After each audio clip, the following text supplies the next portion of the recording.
इतिमध्ये प्रथम स्पिकारनि जरियते जोंनि 40 जन MCLA फोरनि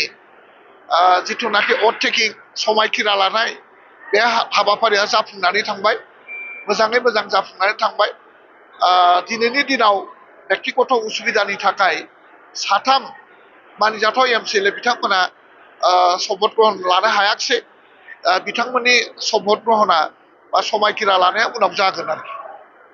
दा बयनिसिमबो जोंनि गोसो गोरबोनि गाहाम हामलायनाय जासिनाय थाबाय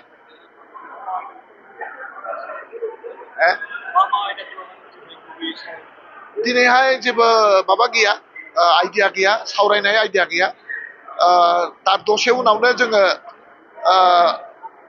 माने मा होनो पार्मानेन्ट स्पिकारनि सेलेक्सना जागोन आरो डिपुटि स्पिकारनि सेलेक्सना जागोन आरोखि दसे हाउसआव आरो बिनि उनाव हाबाफारि मथे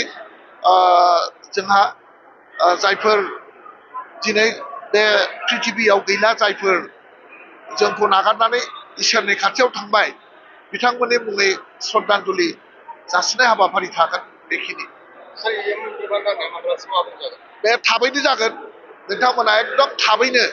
बिनि खबरखौ मोनगोन होननानै आं आसा खालामदों प्रथम रिपर्टारफ्रानो मोनग्रोगोन दे रिपर्टारफोरनि गेजेरजोंनो जोंनि जिथुनाखि एगजिकिउटिभ काउन्सिल फोसावनाय बे फोसावनाय हाबाफारिखौ नोंथांमोननि गेजेरजोंनो रायजो राजानो मोनथिहोनाय जागोन गोजोन्थों दा बेखौ दा हाउसआ सेलेक्सन खालामगोन आनोनिमास मोनसे सेलेक्सन प्रसेस दङ नियम मथे सेलेक्सन जागोन आरो बेखौ जोङो बयबो समर्थन होब्लानो स्पिकारा जागोन आरो नाय बेफोरो जेबो बाथ्रा गैया बेफोरखौ दासिम जोंनि लेभेलाव बा गभर्नमेन्ट लेभेलाव सावरायनाय जायाखै बे उननि खोथाखौ उनाव रायलायबाय थागोन दा बेफोरखौ जों रायलायथ'वा बेफोरखौ जोङो उनावहाय समजों लोब्बा लाखिनानै नोंथांमोननो गासैबो खोथाफोरखौ खोन्थानाय जागोन गासैबो खामानिफोरखौ